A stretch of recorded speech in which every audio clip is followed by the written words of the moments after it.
আজ বলবো জগদ্ধাত্রী পুজোর কথা। ছট ষষ্ঠী তিথিতে হয়, তারপর যে সপ্তমী, অষ্টমী এবং শুক্লা নবমী এসে পড়ে, তাই হচ্ছে জগদ্ধাত্রী পুজোর দিন। আমাদের দেবী দুর্গা, চণ্ডী, কালীর মতো পুরাণে জগদ্ধাত্রী নামে কোনো আলাদা দেবী উল্লেখিত নন। তবে মার্কণ্ডেয় পুরাণে দুর্গা সপ্তশতীর মধ্যে বিষ্ণুর মায়া শক্তিরূপে চণ্ডীকে বিষ্ণুর যোগনিদ্রা স্বরূপিণী বিষ্ণু মায়া বলা হয়েছে, যিনি সমগ্র জগৎকে ধারণ করে রাখেন। তাকে বলা হয়েছে বিশ্বেশ্বরিং জগদ্ধাত্রীং স্থিতি সংহারকারিণীম। দুর্গা হলেন রজগুণের দেবী, মহিষাসুর বধ করেন। কালী হলেন তামসিক কালের দেবী, সংহার করেন। আর তারপরেই আসেন সত্যগুণী জগদ্ধাত্রী দেবী। তিনি কিন্তু কোনো যুদ্ধটুদ্ধের দেবতা নন, তাঁর একদম শান্ত সৌম্য মূর্তি দেখলেই তা বোঝা যায়। তিনি যেন শান্তি দিতে আসেন, শান্তিময়ী। কোনো পুরাণে জগদ্ধাত্রী পুজোর উল্লেখ নেই, এমনকি বাংলার অন্যতম স্মৃতিশাস্ত্রকার রঘুনন্দনের কৃত্যতত্ত্বেও জগদ্ধাত্রী পুজোর নামগন্ধ নেই।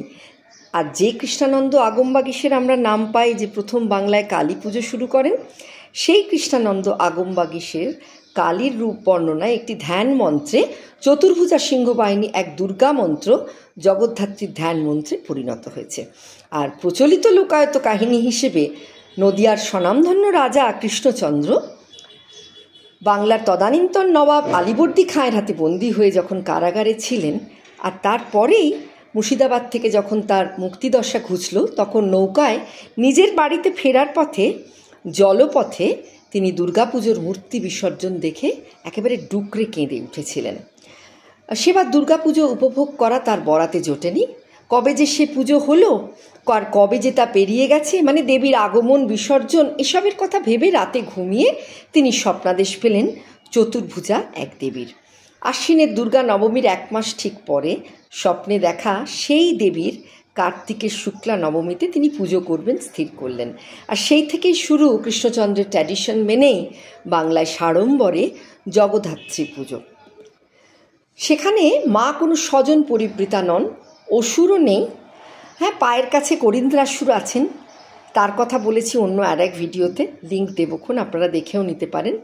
মায়ের 2 সহচরী জয়া বিজয়ার কথাও আছে। কেউ কেউ বলেন তারা লক্ষ্মী এবং সরস্বতীর মতোই, মানে মহালক্ষ্মী এবং মহাসরস্বতী মা দুর্গারই অনুরূপ। তবে মহারাজ কৃষ্ণচন্দ্রের, মানে যার নামে আর কি কৃষ্ণনগর জায়গাটির নাম, স্বপ্নতিথিটি মানে কার্তিকের শুক্লা নবমীর উল্লেখ আছে আর এক বঙ্গীয় স্মৃতির শাস্ত্রকার সুলোপানির কাল বিবেক গ্রন্থে। এমন জানিয়েছেন ডক্টর নৃসিংহপ্রসাদ ভাদুড়ী তার পুরাণ কোষ গ্রন্থে। আর এই ঘটনা কিন্তু চৈতন্যদেবেরও আগে। আর কৃষ্ণনগর থেকে চন্দননগরে এত কেন জগদ্ধাত্রী পুজোর রমরমা জানেন? তা মহারাজ কৃষ্ণচন্দ্রের কৃষ্ণনগরের পরেই, কারণ তিনি তার বন্ধু ইন্দ্রনারায়ণ চৌধুরীকে অনুপ্রাণিত করেছিলেন এই পুজো করতে। তবে সে পুজো কিন্তু শাস্ত্রমতে কখনোই দুর্গাপুজোর মতো 3 দিন ধরে নয়। এই পুজোয় বোধন, নবপত্রিকা স্নান এসব নেই। তবে নবমী তিথিতেই 3 তিথির পুজো একসঙ্গে, সপ্তমী, অষ্টমী, নবমী তিথির পুজো একসঙ্গে হয়। আমার মামা বাড়িতে হতো বলে আমি জানি যে কীরমভাবে কষ্ট করে যারা ভোগ রাঁধেন, যারা নৈবেদ্য নিবেদন করেন, তাদের একযোগে এই নবমী তিথিতে কাজটা করতে হয় আর কি, খুব নিষ্ঠা ভরে। আর এই যে নবমীর দিনেই সপ্তমী, অষ্টমী, নবমীর পুজো সেরে নেওয়ার কথা বলা হয়েছে, সেই কারণেই এই শুক্লা নবমী, কার্তিকের শুক্লা নবমী তিথির আর এক নাম হলো দুর্গা নবমী। আর জগদ্ধাত্রীর আর এক নাম হলো যুগাদ্যা, মানে ভক্তেরা একযোগে মানে 3টে তিথির পুজো একসঙ্গে করে উতরে দেন মায়ের পুজো, জগদ্ধাত্রী মায়ের পুজো। তাই দেবীর আর এক নাম হলো যুগাদ্যা। আর সম্ভবত যেটা বলেছেন নৃসিংহপ্রসাদ ভাদুড়ী তার পুরাণ কোষে, ত্রেতা যুগের নাকি শুরু হয়েছিল এই শুভ তিথিতে। তাই জন্যে এই তিথি একটা শুক্লা নবমী, কার্তিকের শুক্লা নবমী তিথি, বা যাকে তিনি বলেছেন দুর্গা নবমী তিথি, সেটি একটি অত্যন্ত ওজনদার তিথি।